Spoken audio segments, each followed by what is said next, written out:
મન વિકૃત થાય ને એટલે એનું પતન નિશ્ચિત છે. બધી જ બાબતમાં સકારાત્મક રહે ત્યાં સુધી બહુ પ્રશ્ન નથી ઉભા થતા, પણ મન નકારાત્મકતાની છેલ્લી સીમા પણ પાર કરી જાય છે, કુદરતની વિરુદ્ધની દિશામાં જતું રહે છે. એટલે કુદરતી રીતે જે વિચારવું જોઈએ, જે થવું જોઈએ, એનાથી વિરુદ્ધ થાય ને તો એ કૃત્રિમ કહેવાય. અને જે કૃત્રિમ છે, આર્ટિફિશિયલ,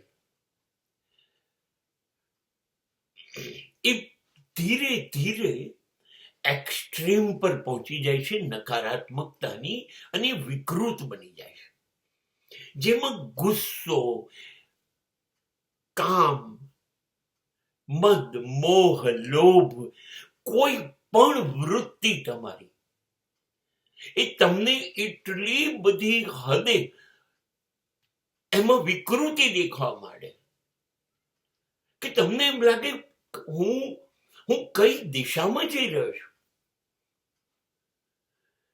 આ જે વૃત્તિઓ છે એ વૃત્તિઓ વિકૃત દિશામાં જવા માંડે, કુદરતની વિરુદ્ધ દિશામાં. આ ન થવું જોઈએ.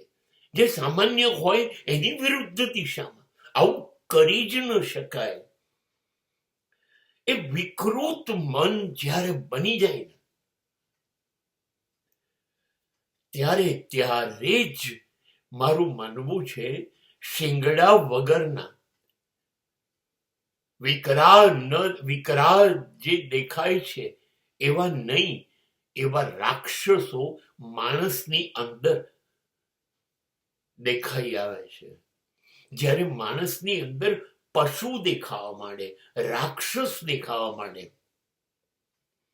ત્યારે સમજવાનું કે આ કુદરતની વિરુદ્ધ દિશામાં જઈ રહ્યું છે. આનું મન આ વિકૃતિઓ તરફ જઈ રહ્યું છે. બળાત્કાર એ વિકૃતિ છે. જાતીય સંવેગો સંતોષવા લગ્ન કરીને પત્ની સાથે સેક્સ ભોગવતો માણસ એ કુદરતી પ્રક્રિયા છે, પણ બળાત્કાર તરફ જતો માણસ એ વિકૃતિ છે.